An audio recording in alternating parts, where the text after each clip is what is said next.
tadi penggarap. Penandu ya berarti ya? Penandu yang tidak punya lahan berarti Pak? Tidak punya, penggarap orang lain Pak.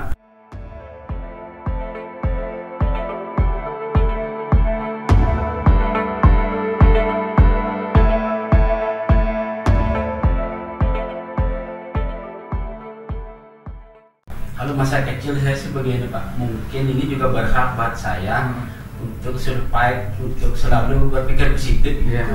Karena ya saya tidak menyesal keadaan, itulah keadaan orang tua saya yang saya mau pikir bagaimana saya tidak seperti beliau gitu. Kalau saya bersaudara tiga, saya nomor 2, pertama cewek, saya cowok, cewek.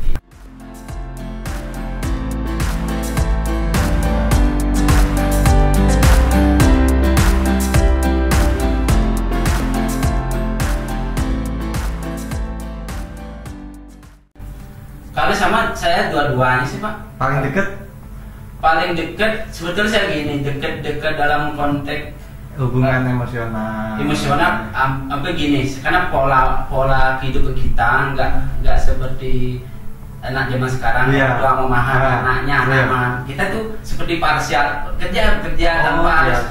Mungkin kalau sekarang kan paling tidak saya punya anak pun harus dikasih disehati, dikasih tahu, tanya lah. Kalau orang tua zaman dulu mungkin nggak kepikiran hal-hal seperti itu. Nah kan saya tuh ingat itu apa adanya gitu Pak.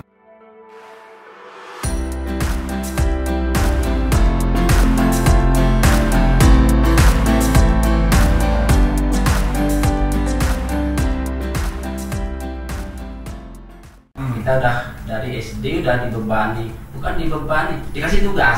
Udah SD udah bekerja Pak? Bukan bekerja, kita punya kewajiban rutin membantu ya. Membantu. Saya dikasih sapi Pak istilahnya.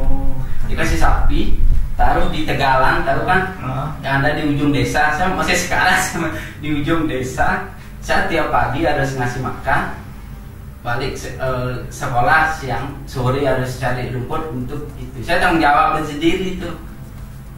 Gitu. Berapa ekor dulu Pak kalau dulu kan orang di kampung istilahnya peliharaan itu bukan komersil Pak. Iya, benar-benar. Penting ada pegangan gitu. Saya nggak tahu mau kapan dijual atau dia. Dulu itu pakai bajak. Pakai bajak di sawah Pak. Kalau dulu zaman saya tahun udah lama sekali gitu. Terus SD, SMP gimana ceritanya Pak? SMP sama, karena masih di rumah. Terus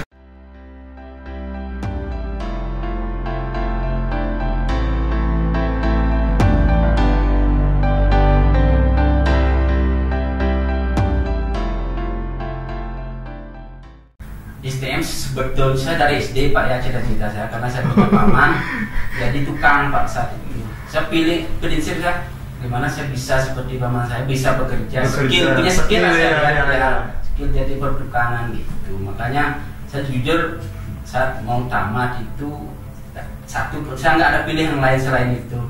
Bahkan yang tragis Pak, yang miris saya bilang, saya nggak berani ngomong ke orang tua untuk minta STM. Saya karena saat itu biayanya mahal Pak. Saya dapat intimidasi dari teman-teman. Masuk di sana biayanya mahal gitu. Kan orang di kampung saya kan semua pada mahal. Kita udah tahu keadaannya di masa. Mungkin saya tuh tamat SMP saya bekerja Pak di Denpasar.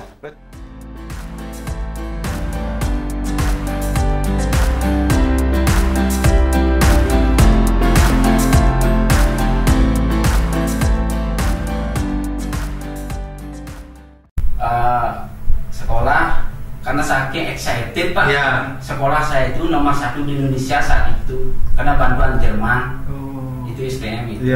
Saya melihat gedungnya udah banganya luar biasa. Lagi belajar di sini gitu. Saya ditunjukin mesin gambar karena saya jurus banget. Nggak percaya sekali Pak. Udah bisa dapat belajar gitu loh. Kan punya cita-cita apapun di situ. Bisa dapat belajar. Terus beda suhu, di sana panas, di sini dingin. Kaget juga saya. Tapi masih anak seumur gitu ya, seumuran itu ya. karena saya tidak mikirkan hal buruknya gitu loh. Saya sudah dapat, sudah belajar. Saya pendekat saya guru, saya dekat, bukan pendekat gimana? Kalau disampaikan ada guru kos. Saya pelan-pelan aja. Gimana istilahnya? Mendekatkan. Ternyata guru yang saya harapkan guru gambar gitu Pak. Gambar itu kan obsesi kita tuh bisa gambar pakai mesin itu, terus dikasih ya dengan cueknya juga guru gini bisa nggak saya ngikutin gitu. Dan di situ karena persentase belajar di hampir 40% praktek, ya disitulah saya menikmati Pak.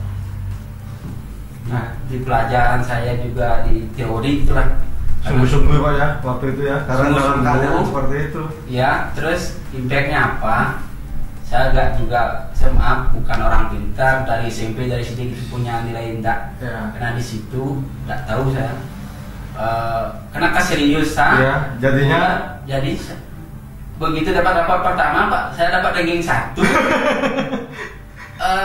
karena kesungguhan dan tekad ya. Saya nggak merasakan itu target saya, tapi saya hanya belajar sebaik dan mungkin Pak ya. Iya, karena saya praktek ini ternyata bagus Pak. support kita, bukan saya langsung bisa enggak, tapi guru itu melihat dari sisi aktif, sisi keseriusannya itu. Makanya dari situlah bagaimana sekolah itu jadi enggak terasa Pak. Saya tuh waktu sekolah Singaraja pulang pas tahun itu cuma 2 kali. Saya galungan aja, karena itu kalau libur banyak, karena lebih dari itu libur tuh nggak berani saya pulang mabuk Pak, karena perjalanan itu 4 jam.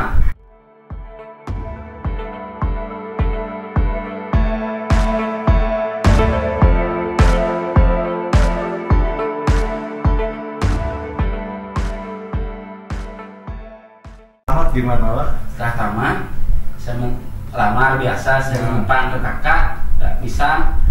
Saya naruh 2 lamar Pak. Kedua-dua ini terima, di situ saya bingung gimana. Jadi milih nih. Ya, yang satunya saya tes langsung, nggak cuma suruh kapan mau kerja. Ya. Yang satunya lagi menurut saya agak gede, prosesnya panjang sampai ke tes IQ, tes psikolog, semua itu 4 hari itu lolos. Terus tanya saya sama personalnya, kenapa bisa dapat nilai begini? Itu kan guru ngasih, saya bukan bukan saya gini istilahnya nilai nggak bagus sih gitu.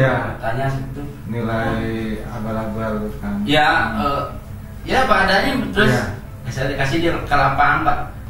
Apa yang terjadi Pak? Saya nggak ngerti apa-apa. Nah di situ lagi ini ujian yang berkait dengan teori sekarang. Ya, antara teori sama kenyataannya beda. Terus gimana itu Pak? Maaf saya dibully Pak selama bekerja. Sekarang baru kasih tugas, yang tugas itu nggak saya pahamin gitu. Nggak paham berjalan terus berjalan. Sempat down juga mental enggak? Waktu itu Semangat terus ada. Cuman namanya kita bekerja, kita orang baru. Teori kita hanya batas teori aja, kita kan diinin sama orang dibully lagi kayak mau masuk STM itu. lebih kerap di sini kan udah menyangkut kepada tanggung jawab benar. Ya, itu ini tak bisa gini sampai saya nggak mau sebut orang yang membuli dan betul-betul nangis ya Pak kalau saya ingat itu Pak ya. Tapi bersyukur itu pelajaran membuat saya apa adanya gitu ya memikirin. Terus begitu saya punya bos di perusahaan itu, awal dia ikut pressure gitu sampai nangis Pak. Begitu karena saya bertahan gitu. Saya bertahan nggak punya motivasi apapun. Saya harus selain bertahan dan apapun itu. 2 tahun saya Pak di situ dalam kondisi itu nggak tahu apa-apa. Tapi bagusnya inilah yang saya maksud, bagaimana proses belajar itu di penempaan ya Pak ya, dalam itu penempaan. Nggak nyaman, udah jangan katakan nyaman lagi.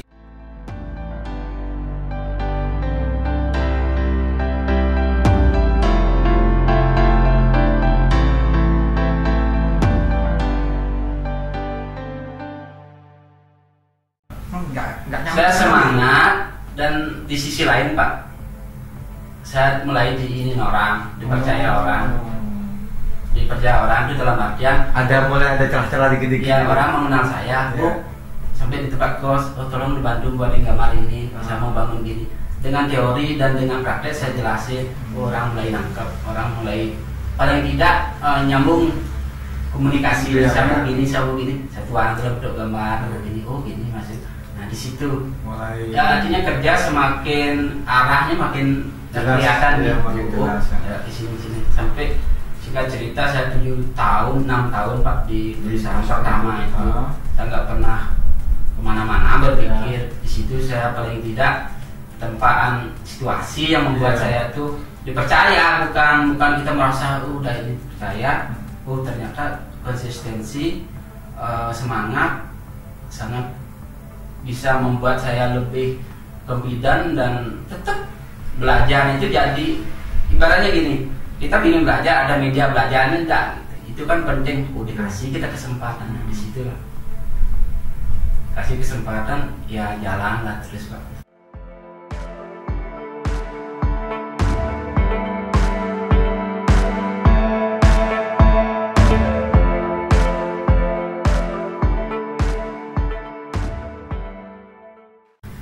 Ini proses mendirikan sebetulnya saya tidak fokus pada nama perusahaannya sebenarnya. Branding saya sekarang masih pribadi atas nama Made. Kalau di mana-mana ada pekerjaan ke Made. Ya, kalau saya boleh ceritakan, dunia ini jadi sempit Pak. Saya dapat job ini di mana gitu. Tahu orang sekeliling itu ternyata klien-klien saya. Terus yang bekerja sekarang tuh apa Pak? Word of the mouth, cerita ke cerita. Kepercayaan. Iya. Dan syukur Pak Astenggara, hampir setiap minggu saya dapat calon klien baru yang nyasar gitu, bukan nyasar, saya dapat nomormu dari si A, saya ingin ketemu buat gini. Saya katakan sama tim Pak, inilah yang kita harus accepted, harus kita bangun kepercayaan. Bangun percaya, jangan pernah merasa cukup ilmu ini. Kita tahu sekarang persaingan kita tuh terlalu berat sebenarnya, tapi apa yang membuat kita bisa jalan, ya apa yang ada di depan itu harus difokuskan. Jangan cita-cita cari yang gede lupa yang ini. Kita nggak boleh kerja apa besar kecil itu sebuah kesempatan kok, karena saya paham dari pintu kecil inilah kita akan terbuka gitu loh. Orang jangankan rumah, buat meja satu pun ini sebuah identitas loh.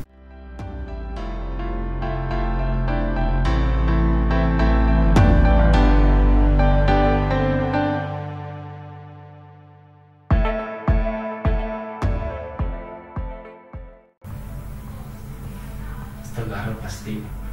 Saya memang dari awal meyakini itu. Sekuat apapun, kalau saya punya prinsip, kita memang boleh melakukan hal apapun. Tapi saya 100% Pak, saya punya keyakinan yang di atas saya menentu. Maka itu ya saya ingat sama itu. Kalaupun kita nggak dapat ini, dapat itu, jangan pernah menyalahkan siapapun. Kalau kita nggak ada di proses itu, saya yakin kan 0% kita pada chance untuk mendapatkan itu. Tapi ibarat pasang lotre Pak, orang berjudi namanya. Jangan pernah berharap pasang sekali dapat jadi miliarder. Mungkin beribu-ribu dia gitu loh. Tapi kita dapat kesempatan udah bersyukur. Kalau udah ada kesempatan gimana ada kepastian untuk dapat gitu.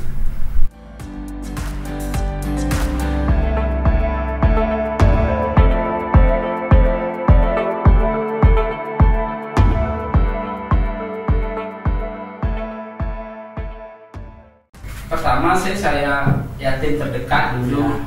Saya sering motivasi Pak, hal-hal yang ingin saya sampaikan, bahwa kita bisa merencanakan, tapi sebelum rencana itu kita menjalani